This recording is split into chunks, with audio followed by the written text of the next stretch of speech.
처음 기름 부음을 받은 다윗은 23년이 지나서 세 번째 기름 부음을 받고 드디어 이스라엘의 왕이 되었습니다. 왕이 된 다윗이 제일 먼저 한 일은 예루살렘을 정복한 이후에 그곳을 다윗성이라고 이름하고 그 예루살렘을 왕도로 정한 것이었습니다.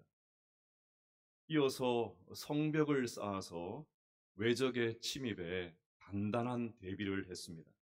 5장 9절입니다.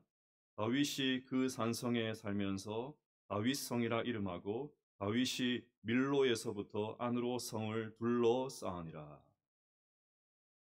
이것만이 아닙니다.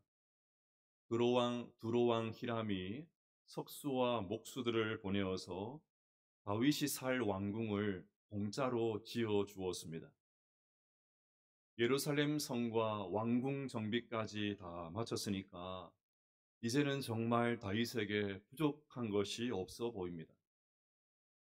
그런데도 하나님은 이스라엘의 평생 원수였던 블레셋까지 다윗에게 붙여주십니다. 왜냐하면 당시 백성들에게 다윗은 하나님께서 선택하신 왕이라는 각인이 필요했기 때문입니다. 5장 19절입니다. 다윗이 여호와께 여쭈어 이르되 내가 블레셋 사람에게로 올라가리이까 여호와께서 그들을 내 손에 넘기시겠나이까 하니 여호와께서 다윗에게 말씀하시되 올라가라 내가 반드시 블레셋 사람을 내 손에 넘기리라 하시니라. 자, 그러면 이제 다윗은 왕으로서의 모든 준비를 마친 것 아닙니까? 왕자에 앉았지요. 수도도 정했지요. 왕궁도 준비가 되었지요. 저 원수인 블레셋을 제압해서 백성들의 압도적인 지지도 받게 되었지요. 뭐 더 이상 뭘 더 바라겠습니까? 그런데 이것이 끝이 아닙니다. 이 정도면 다 되었다 싶은데 다윗은 가장 중요한 작업에 돌입합니다. 바로 언약궤를 옮기는 것입니다. 다윗은 하나님의 임재의 상징이었던 언약궤를 예루살렘으로 옮기는 작업을 시작을 합니다. 언약궤는 높이가 약 60cm, 또 폭이 약 60cm, 길이가 120cm 정도 되는 나무 궤짝입니다.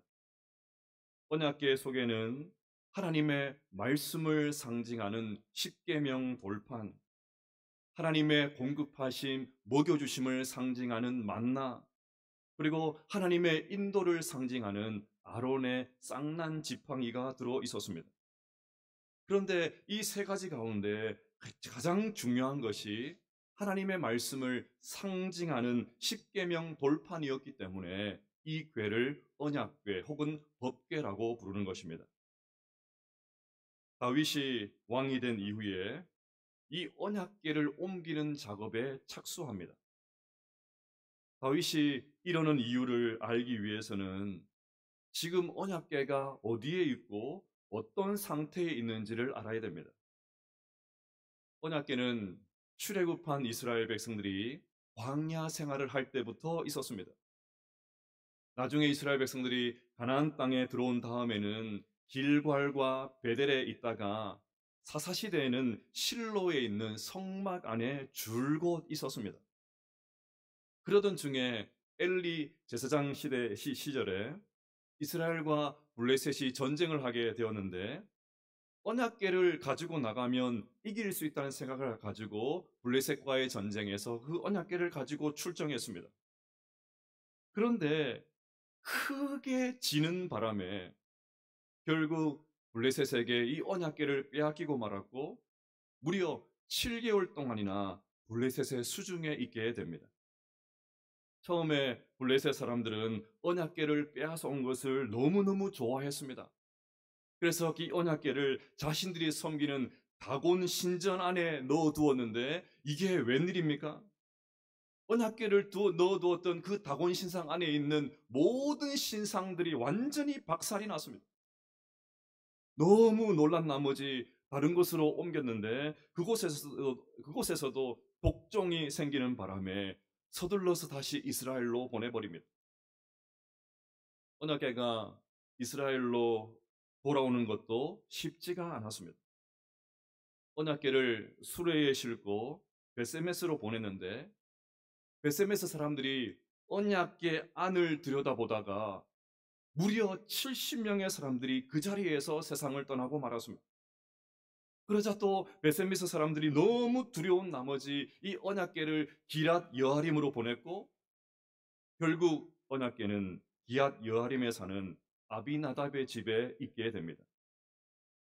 그러니 이 언약궤가 사무엘 선지자가 활동할 때까지 무려 20년 동안이나 그냥 방치되어 있었습니다. 사무엘상 7장 2절을 보겠습니다.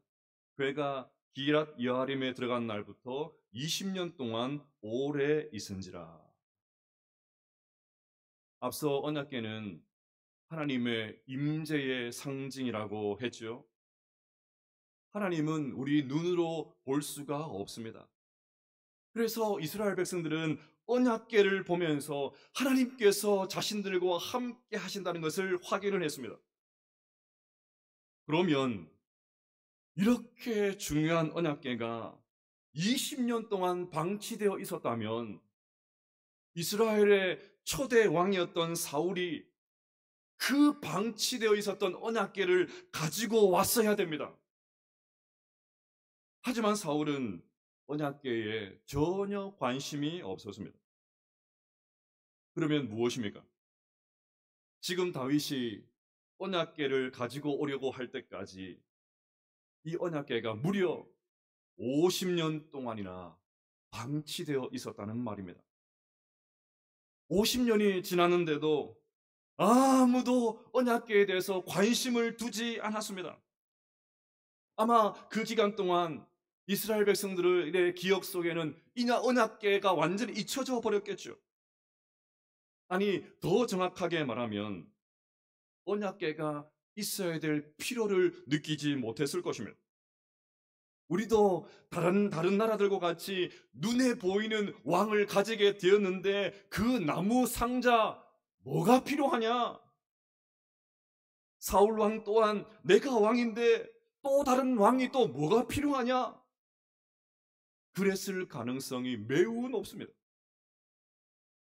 그런데 다윗은 무려 50년 동안이나 방치되어 있었던 모든 사람들의 기억에 사라져버렸던 이 언약궤를 기억하고 있었습니다. 다윗은 언약궤를 간절히 원했습니다. 지난 주일 왕이 된 다윗이 겸손하게 이런 고백을 했죠. 다윗이 여호와께서 자기를 세우사 이스라엘 왕으로 삼으신 것과 그의 백성 이스라엘을 위하여 그 나라를 높이신 것을 알았더라. 다윗은 자신이 이스라엘의 왕이 된 것은 내가 잘나서가 아니고 내가 뭔가 그럴듯한 업적을 세워서가 아니고 하나님께서 세우셨다는 것을 정확하게 알고 있었습니다. 그래서 예루살렘을 자신의 이름을 따서 다윗성이라고 했지만 이 나라는 나 다윗의 나라가 아니고 하나님의 나라이며 이 나라의 왕은 나 다윗이 아니라 하나님이라는 것을 정확하게 알고 있었습니다. 그래서 다윗은 무려 50년 동안이나 방치되어 있었고 모든 사람들의 기억에서 사라진 하나님의 임재의 상징이었던 언약궤를 예루살렘으로 가지고 오려고 했던 것입니다. 우리는 여기서 다윗이 하나님의 마음에 합한 하나님의 마음에 맞는 사람이란 극찬을 받았던 또 다른 이유를 발견하게 됩니다. 여러분, 그는 무려 24년 동안 눈물의 시간, 고통의 시간을 보내고 드디어 이스라엘의 왕이 되었습니다. 고생 끝, 행복 시작. 이제야 비로소 꿀맛 같은 그런 시간을 보내게 되었습니다. 모든 환경이 다 준비가 되었습니다. 수도도 정했고 성도 정비했고 왕궁도 지었고 모든 백성들이 열렬하게 지지하고 있고 전쟁만 하기만 하면 다 이깁니다. 그야말로 뭐 거칠 것이 없습니다.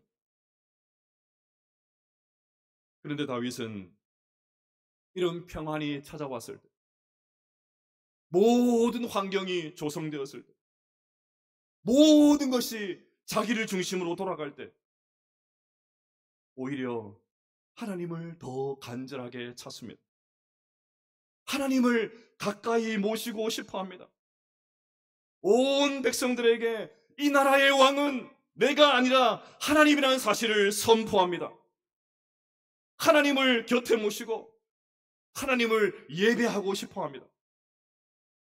다윗에게 중요한 것은 내가 왕이 되었다. 지난 23년 동안 수많은 고난을 겪고 내가 드디어 왕이 되었다. 그것이 아니고 하나님께서 이스라엘의 왕이시고 왕이신 하나님만 영광을 받으셔야 되고 왕이신 하나님을 예배하고 싶다. 이것이 다윗의 심정이었습니다. 이처럼 다윗은 한 나라의 왕이기 전에 하나님 앞에서 한 사람의 진실한 예배자가 되고 싶었던 것입니다. 사랑하는 여러분, 이 아침에 여러분들을 간절하게 축복하기를 원합니다. 다윗과 같이 주님을 사모할 수 있기를 바랍니다. 왕이신 나의 하나님, 왕이신 나의 하나님, 왕이신 나의 하나님, 하나님이 우리의 왕이십니다. 고백할 수 있게 되시기를 바랍니다. 주님을 가까이 모시고 싶은 그런 열망이 있기를 바랍니다. 주님을 예배하고 싶어서 안달날 수 있게 되시기를 바랍니다. 이 주일 예배가 기다려지게 되시기를 바랍니다.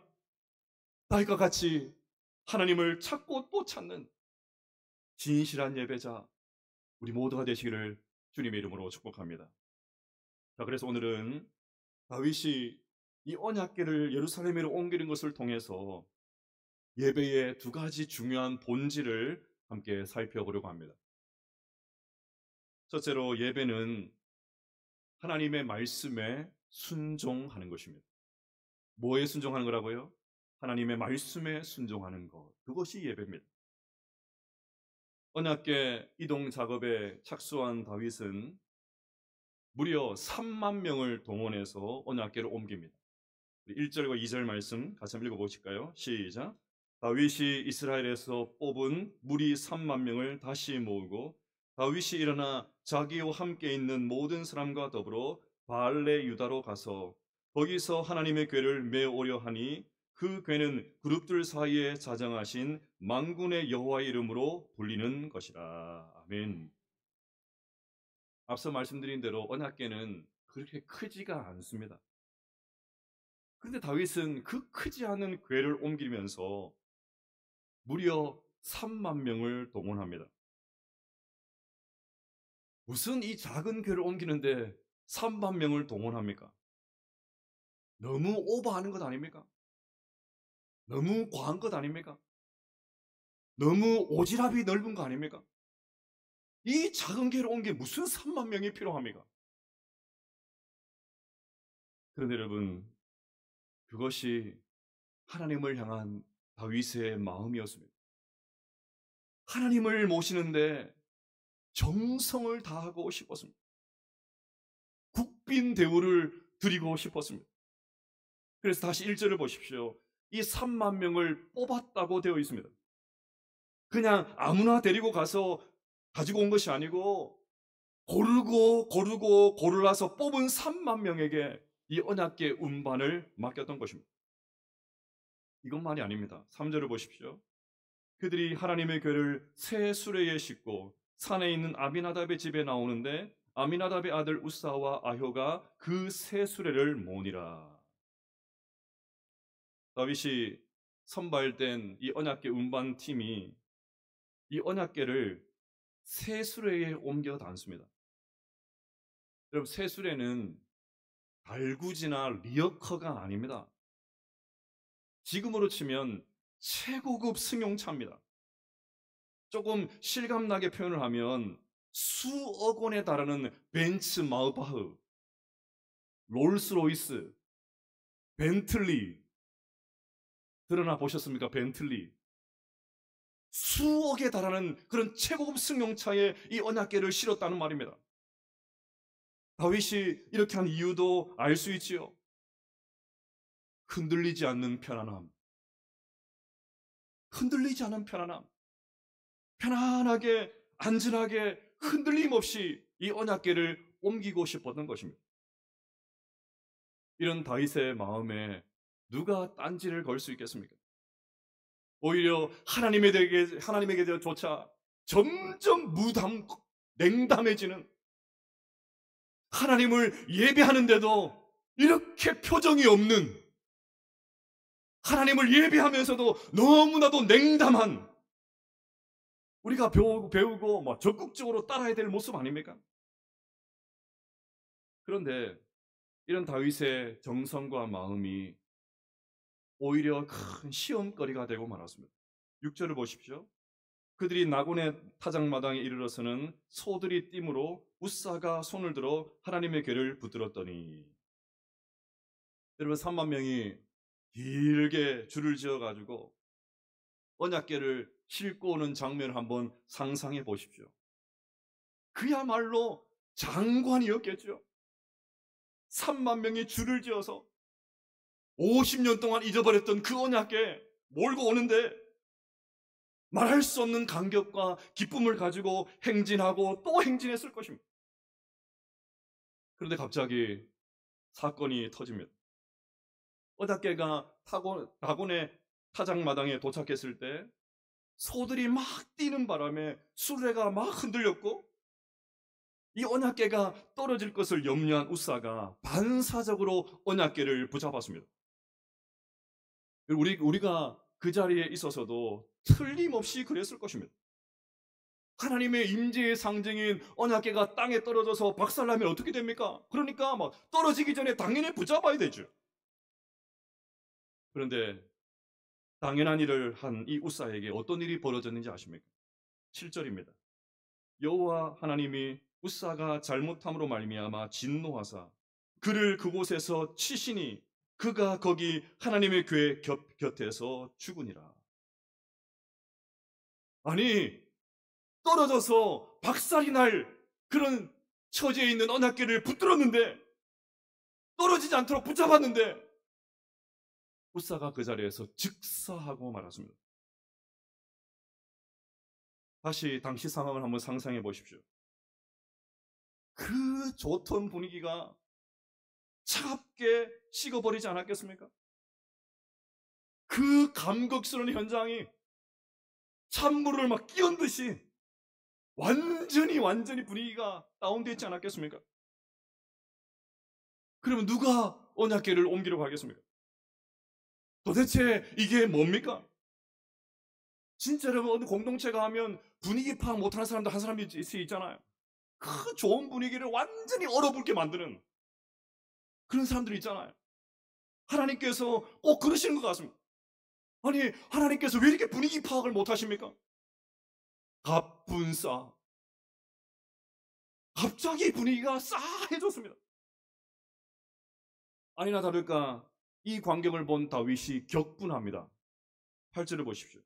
여호와께서 웃사를 치심으로 다윗이 분하여 그곳을 베레스 웃사라 부르니 그 이름이 오늘까지 이르니라. 다윗이 막 단단히 화가 났습니다. 다른 말로 하면 시험에 들었습니다. 다윗은 정말 언약궤를 잘 모시고 싶었습니다. 그래서 심사숙고해서 고르고 고른 3명에게 맡겼습니다. 최고급 수레까지 준비했습니다. 거대한 행렬을 통해서 지난 50년 동안 언약궤를 잊어버리고 있었던 이스라엘 백성들에게 봐라! 하나님께서 살아계신다! 이스라엘 백성들이 일깨우고 싶었습니다. 그런데 도대체 이게 뭡니까?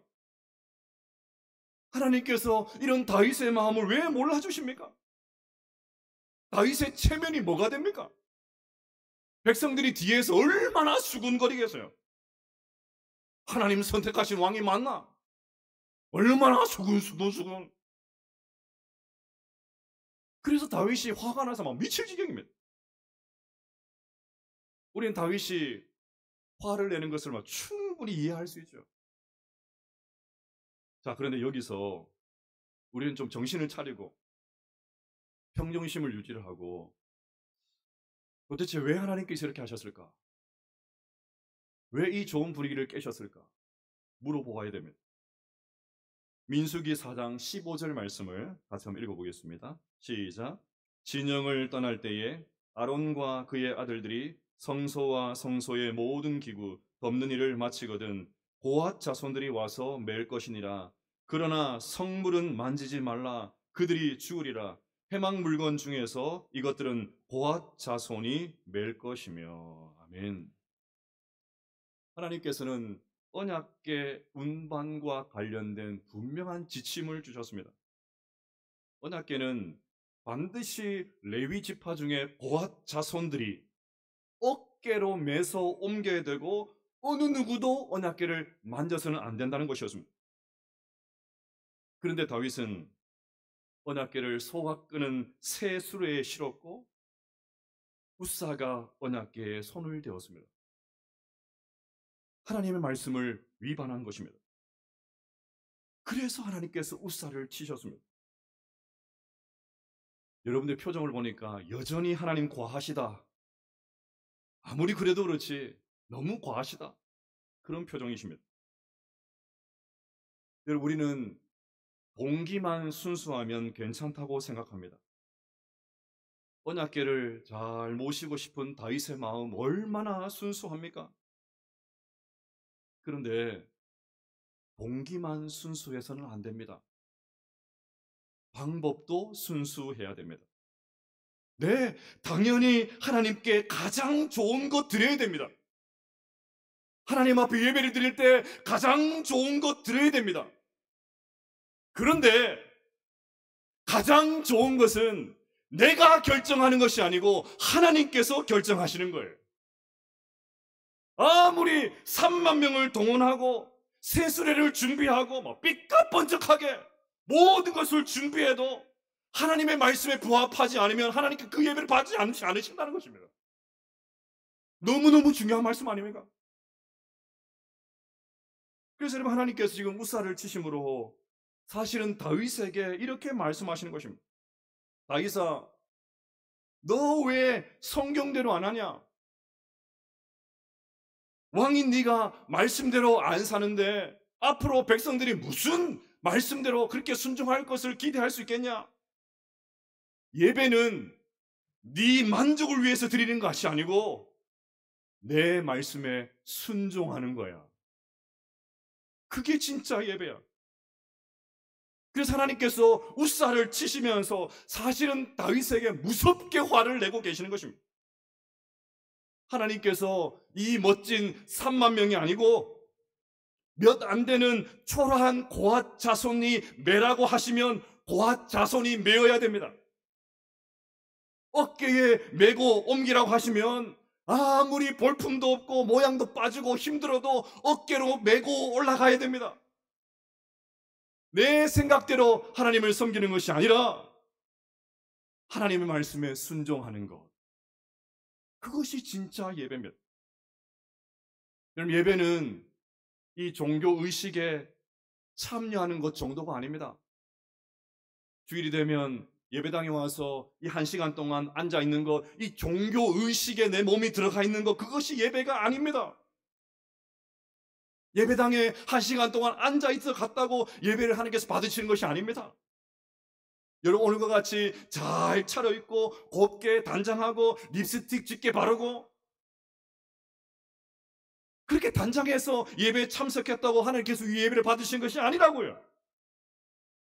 각종 봉사를 그럴듯하게 하고 차장대가 화음을 잘 맞춰서 그렇게 예배를 드리면 하나님께서 우리 예배를 받으실 그런 게 아니라는 것입니다. 예배는 하나님의 말씀에 순종하는 것입니다. 이해가 되지 않은 말씀에도 순종하는 것이 예배입니다. 오늘 예배 때 선포된 이 말씀을 기억하고 일상에서 말씀대로 살아내는 것, 그것이 진짜 예배입니다. 그러니 우리의 진짜 예배는 예배를 끝난 다음부터 시작이 되는 거예요. 일상의 삶 현장들 속에 가서 하나님 말씀대로 순종하며 살아가는 것. 그것이 하나님께서 받으시는 진짜 예배입니다. 우리 모두가 이런 말씀에 순종하는 진정한 예배자가 될 수 있기를 주님의 이름으로 축복합니다. 둘째 예배는 열정으로 드려야 됩니다. 우사의 죽음으로 중단된 이 언약궤 이동이 다시 시작이 됩니다. 13절 말씀 읽어볼까요? 시작.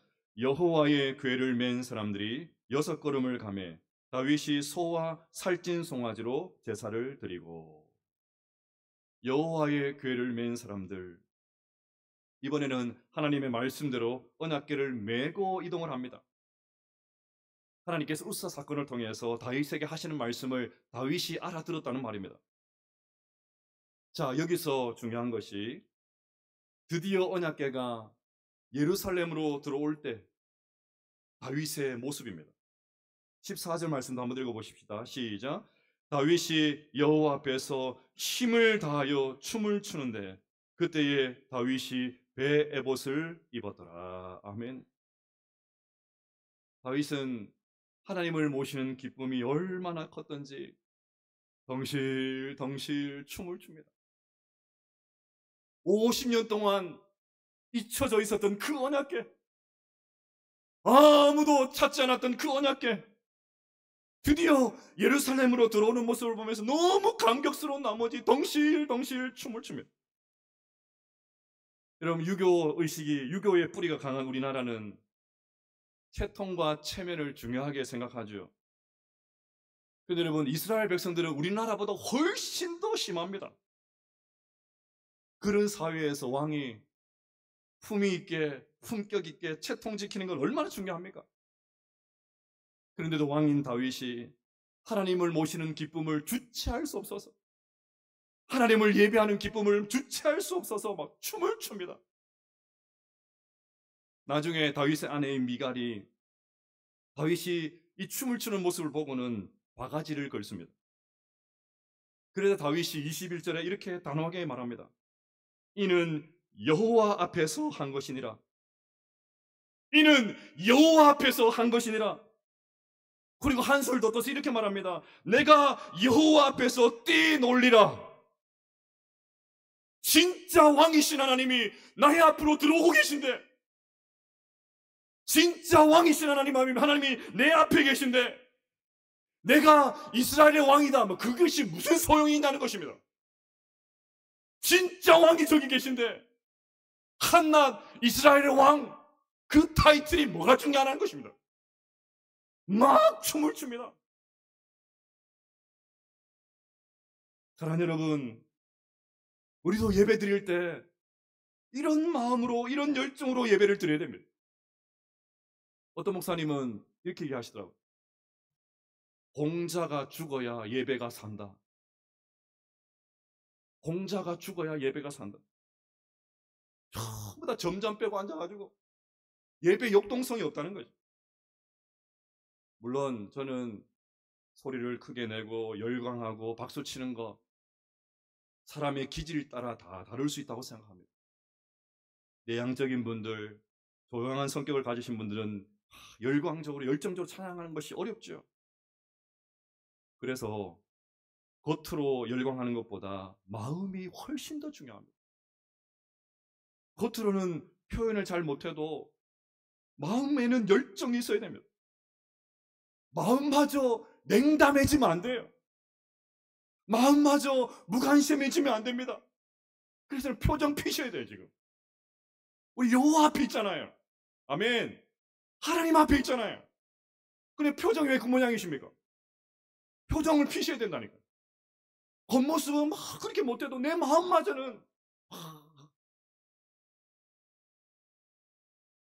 어떤 집사님이 아파트를 분양받으려고 한 달 내내 아파트를 보러 다녔습니다.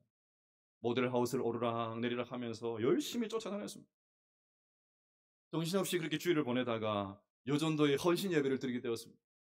회장이라서 사회를 보는데 이렇게 말합니다. 자, 다 같이 찬송가 105동을 부르겠습니다. 자, 다 같이 찬송가 105동을 부르겠습니다. 마음이 막 콩밭에 가 있으니까 막 105동 그러는 거예요. 찬송가 105동. 저희 집이 105동이거든요.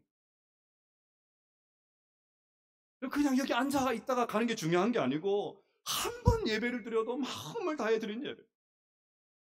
오늘 제가 찬양할 때 느끼셨습니까? 제가 평소보다 찬양할 때 더 입을 크게 벌렸습니다.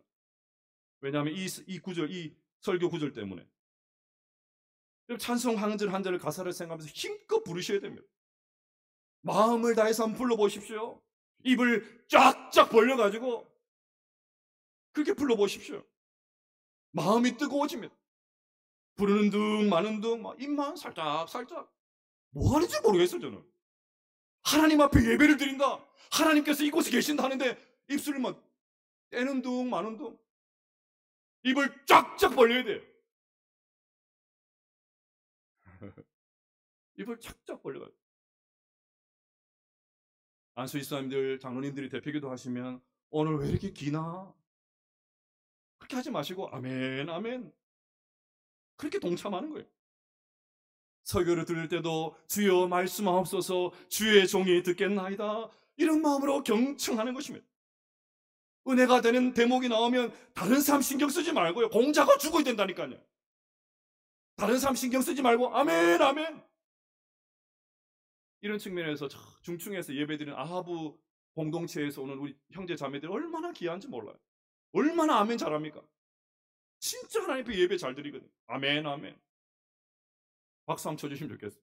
우리 아하부만 얼마나 예배를 잘 드리는지 몰라요.